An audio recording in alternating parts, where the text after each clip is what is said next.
Ela era acostumada a ser levada, mas nunca esperava ser levada por alguém assim. Era só o motorista, ou pelo menos, era isso que diziam. Mas ele tinha algo no olhar, uma firmeza serena, um silêncio que gritava, e um cheiro de perigo doce, como quem já tinha vivido demais para fingir ser menos. E foi ali, no banco de trás, que ela começou a cair, devagar, sem freio, sem saber como parar. O carro preto estava parado na porta da mansão dos Vasconcelos. A chuva fina escorria pelos vidros. Dentro, o cheiro de couro novo, som de música instrumental suave e um silêncio confortável. Helena desceu os degraus lentamente, de salto alto e vestido claro de linho. Os cabelos loiros estavam presos num coque baixo, e os óculos escuros escondiam o cansaço que nem a maquiagem mais cara disfarçava. Mas quando ela entrou no carro e fechou a porta, foi como se o mundo lá fora tivesse sido silenciado. Bom dia, senhora Vasconcelos. A voz dele era grave, pausada, sem esforço algum para soar simpática. Era natural. E aquilo a desequilibrava por dentro, mesmo que ela jamais admitisse. Bom dia, Davi. Ela respondeu seca. Ele colocou o cinto, olhou pelo retrovisor rapidamente e arrancou o carro com suavidade. Helena desviou o olhar para a janela, tentando se ocupar com qualquer coisa, mas não conseguia. O perfil dele, mesmo sem olhar para ela, prendia sua atenção. A mão grande no volante, a mandíbula marcada, o cabelo castanho escuro, cortado curto, a barba bem feita, e aquele silêncio. Um silêncio que incomodava, mas de algum jeito também a fazia sentir paz. Helena era filha única, rica, intocável, nascida no topo da colina, onde ninguém entra sem ser anunciado. E ele tinha chegado 6 meses antes, discreto, impecável e, acima de tudo, impossível. Os olhos de Davi não falavam muito, mas quando encontravam os dela pelo retrovisor, era como se ele visse tudo. E ela odiava isso, porque ele via o que ela escondia. O noivado arranjado com o filho do sócio do pai. O medo de repetir a vida vazia da mãe. A solidão de ser desejada por todos e amada por ninguém. Naquela manhã, o caminho seria mais longo. Iria até a casa de praia da família, onde aconteceria o jantar de noivado. Mas no meio do trajeto, um deslizamento interrompeu a estrada principal. Tiveram que pegar um desvio, um caminho mais rural, quase abandonado. Esse caminho é seguro? Ela perguntou, incomodada com a sensação de estar saindo do controle. É o único acessível no momento, mas se a senhora quiser, posso retornar. Ela ficou em silêncio. Parte dela queria dizer sim. Volta. Mas outra parte, mais profunda, queria continuar. O carro seguia por uma estrada de terra entre árvores densas. A chuva aumentava.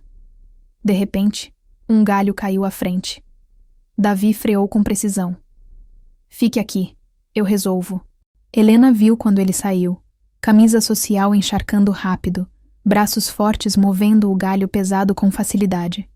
Quando voltou e entrou no carro, pingando, ela estendeu uma toalha do banco de trás sem dizer nada. Ele a pegou. Tocou a mão dela sem querer.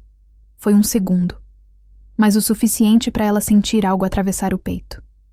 O silêncio voltou, mas já não era o mesmo. Era denso, quente, inquietante. Você sempre foi motorista? Ela perguntou, surpresa pela própria ousadia. Davi olhou pelo retrovisor, com aquele olhar firme que parecia atravessar armaduras. Já fui muita coisa. E agora, o que você é? Ele hesitou por 2 segundos. Depois, respondeu. Alguém tentando não cruzar certas linhas. Ela sentiu o estômago revirar. Não sabia se era raiva, vergonha ou desejo. O carro seguiu. A chuva parou. E a estrada abriu, revelando o mar ao fundo. A casa de praia estava próxima. Mas Helena sabia o que estava crescendo ali. Não ia parar naquela curva. A casa de praia dos Vasconcelos era o retrato do excesso. Uma mansão branca de frente para o mar, com vidros do chão ao teto, móveis que não pareciam para sentar, e um silêncio que ecoava vazio. Helena entrou no salão principal com passos lentos. O som dos saltos batia no mármore como marteladas.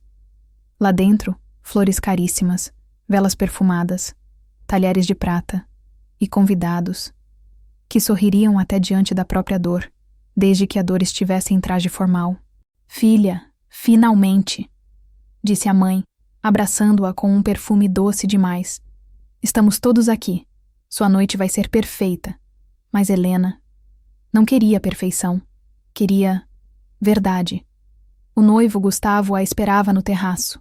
Filho do sócio do pai. Bonito, sim. Mas frio. Tudo nele era protocolar. O beijo na bochecha. O elogio automático. O sorriso treinado. "Você está linda, como sempre." "Obrigada. Logo seremos o casal mais forte da Zona Sul." Aquilo não era uma declaração. Era uma transação. Helena sorriu. Por fora. Por dentro, tudo nela gritava. Enquanto isso, Davi permanecia estacionado na área de serviço, esperando, em silêncio. Mas não era indiferença. Era domínio. Ele sabia onde estava, sabia quem era, e sabia, principalmente, o que sentia. Helena tentava se distrair com o vinho, a música ambiente, as conversas rasas. Mas tudo nela voltava ao carro preto, as mãos dele no volante, a forma como ele a olhou, ainda que só por um segundo. Era errado, era perigoso, mas era verdadeiro. Em certo momento, escapou pela cozinha até a área externa. O mar batia forte, e a brisa trazia um cheiro de sal e liberdade. Foi ali, ao virar a lateral da casa, que o viu. Davi estava encostado no carro, braços cruzados, olhando o horizonte. Camisa ainda um pouco molhada, a barba por fazer. Um homem em silêncio, mas que dizia tudo sem precisar falar. "Você pode respirar aqui?" Ela perguntou sem pensar. Ele virou o rosto devagar. O olhar dele era um convite e um alerta ao mesmo tempo. "Não sei", respondeu. "Depende de você." Ela se aproximou devagar. O coração batia alto. O mundo parecia ter sido engolido pelo som das ondas. "Você acha que eu sou fraca?" Davi franziu levemente a testa. "Acho que você é uma mulher que vive presa atrás de vidro." "E você é o quê?" "O vidro que pode quebrar." Eles estavam a centímetros. O ar entre eles era quase elétrico. "Eu não deveria estar aqui," ela disse. "Eu também não." Mas nenhum dos dois se moveu. E foi então que os olhos se encontraram de um jeito diferente. Não era apenas atração. Era como se um reconhecesse a dor do outro. Helena ouviu passos atrás de si. Alguém a chamava, mas ela não respondeu. Ficou ali por mais 3 segundos. 3 segundos que pareceram eternos. Depois, se afastou. Rápido. Como quem escapa de um incêndio que ela mesma acendeu. À noite, no jantar, ela mal tocou a comida.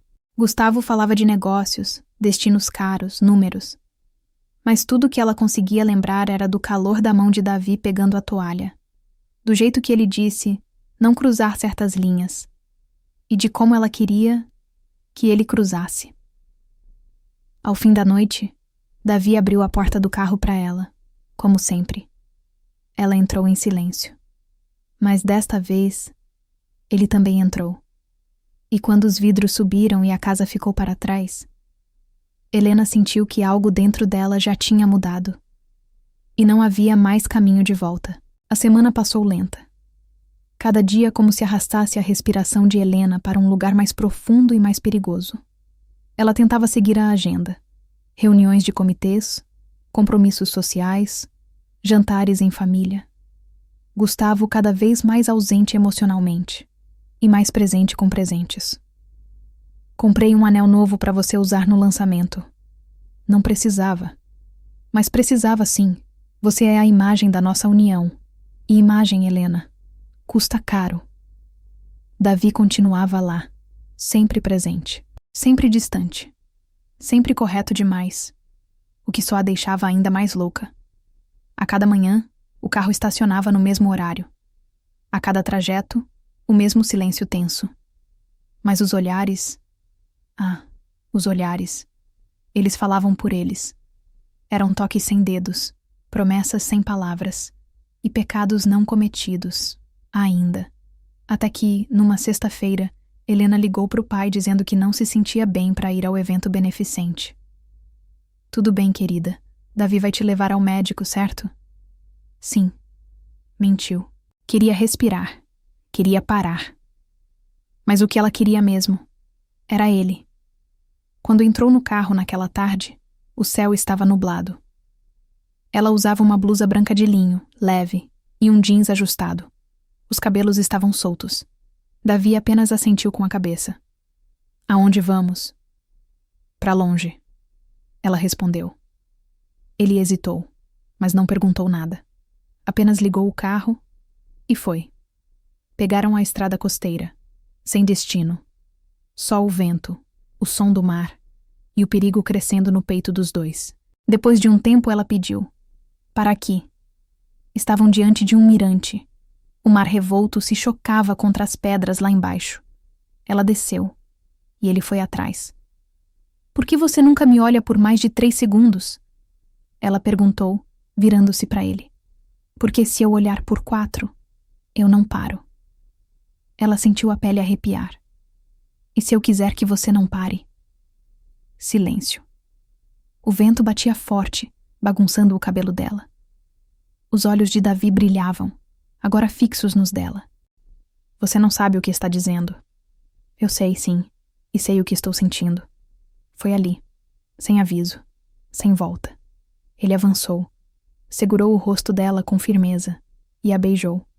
Foi um beijo sem delicadeza, cheio de urgência, dor, desejo acumulado.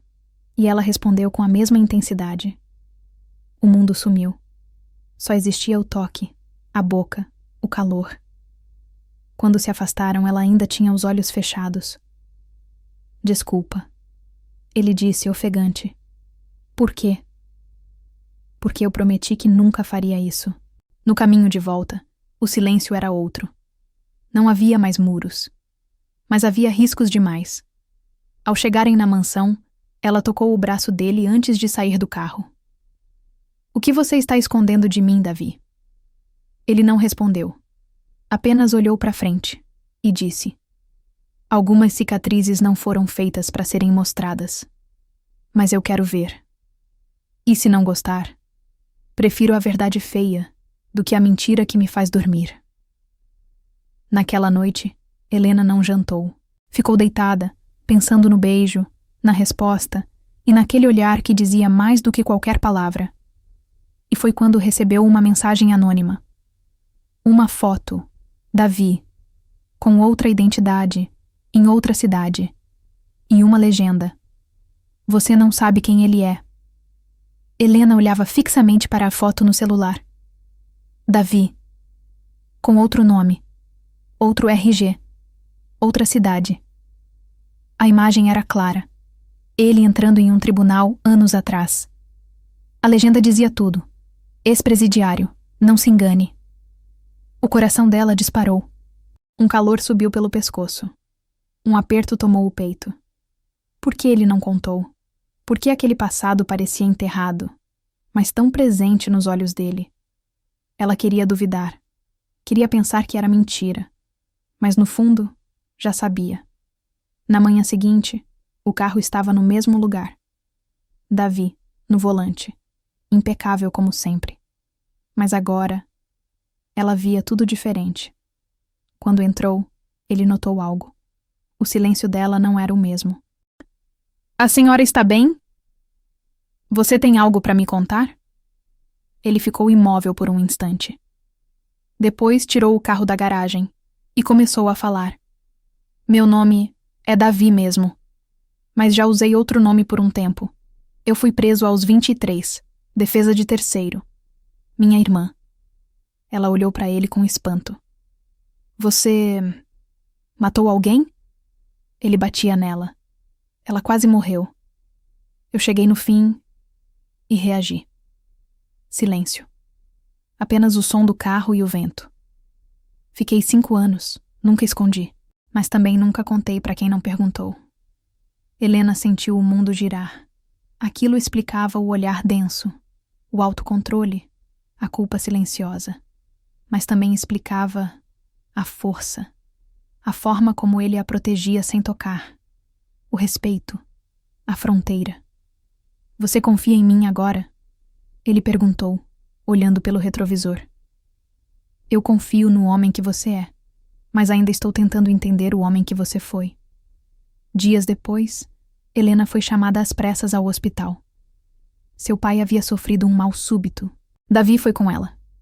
Não como motorista, mas como apoio. Na sala de espera, ela chorava, tremendo. Ele segurou sua mão. Forte, firme. Pela primeira vez, sem pedir permissão. Você não está sozinha. E naquele momento ela soube. Amor não era presente caro, nem nome de família. Era quem te segura no caos e permanece. Quando o pai melhorou, Gustavo apareceu no hospital. Frio, irritado. Falou com ela como se fosse um contrato vencido. Se você acha que vai destruir tudo por um motorista, está enganada. Você nunca foi tudo, Gustavo. Só o que meus pais queriam. A notícia se espalhou em círculos discretos da alta sociedade. A filha dos Vasconcelos envolvida com um ex-presidiário. Mas Helena já não ligava, porque Davi era o único que havia, de verdade. Mesmo assim, ele começou a se afastar. Você tem uma vida inteira, eu só tenho cicatrizes. E são elas que me mostram que você é real. Mas ele não respondeu. Apenas disse, preciso de tempo. E foi embora. Sem beijo, sem promessa, apenas distância. Foram semanas de silêncio. Helena mergulhou em si mesma. Desfez o noivado, enfrentou a mãe, recomeçou. Mais sozinha, mas mais livre. E então, um envelope chegou. Dentro, uma carta. Escrita à mão. Era dele. Você viu tudo de mim. E mesmo assim ficou. Eu fugi, porque não sabia como lidar com isso. Agora sei. Se você ainda quiser me ver, estarei no Mirante, onde tudo começou. Helena leu 3 vezes. Pegou o casaco. E foi. O sol já começava a cair no horizonte quando Helena estacionou o carro no alto do Mirante. O mesmo lugar. O mesmo vento. Mas agora, um coração completamente diferente. Ela desceu com passos firmes. Os cabelos soltos dançavam com a brisa, e o vestido claro ondulava ao redor do corpo, como se ela mesma fosse parte da paisagem. E lá estava ele, Davi, de pé, camisa branca, jeans escuro, o rosto sério, o olhar ansioso, mas vulnerável. Pela primeira vez, ele não parecia o homem forte e inabalável que dirigia em silêncio. Ele parecia um homem que esperava. Ela parou a poucos passos dele. Você veio. Claro que vim. Você sabe por quê. Ele assentiu. Engoliu seco. Eu precisei sumir para entender. Eu sempre tive medo de ser mais uma cicatriz na sua vida. Mas você foi exatamente o oposto, Davi. Você foi o remédio que eu nem sabia que precisava. Silêncio. O tipo de silêncio que só acontece quando 2 verdades se encaram de frente. Ele deu um passo à frente. Eu não tenho o seu mundo, Helena. Nem sobrenome, nem mansões. Mas o que eu tenho é inteiro, é limpo. É o que eu quero. Ela respondeu, firme. O resto nunca foi meu de verdade. Só o seu amor. É. Ele estendeu a mão, devagar. Ela segurou. E desta vez, não havia mais freio, nem fuga, nem dúvida. O beijo veio como um reencontro de 2 almas que finalmente aceitaram se encontrar. Longo, calmo, denso. Como se dissessem tudo com a boca calada. Depois do beijo, ficaram ali por um tempo. O vento agora era leve. O céu, laranja. E o mundo, finalmente em paz. Meses depois, Helena já não morava mais com os pais. Havia montado sua própria loja de design artesanal. Davi a buscava todos os dias. Agora, não como motorista, mas como parceiro. Viviam num apartamento simples, mas cheio de plantas, café fresco, música baixinha e amor. Num domingo qualquer, ela olhou para ele enquanto lavava a louça e disse: "Você já dirigiu para tanta gente, Davi, mas agora é a minha vida que está nas suas mãos." Ele sorriu, com aquele canto de boca que ela adorava, e respondeu: "E é a única direção que eu nunca vou abandonar." Ela aprendeu que o verdadeiro amor não chega com buquê, nem com alianças caras. Ele chega com silêncio, com respeito, com presença. E às vezes, ele vem dirigindo,